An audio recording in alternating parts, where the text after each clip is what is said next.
என்னது? எதுவும் தகவல் இருக்கா? இப்படி ஓடி வர? என்னாச்சு? அப்பாவுக்கு ஜாமீன் கொடுத்துட்டாங்களா? என்னாச்சு?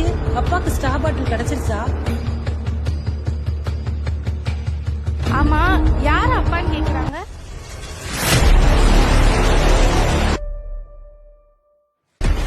எங்கள்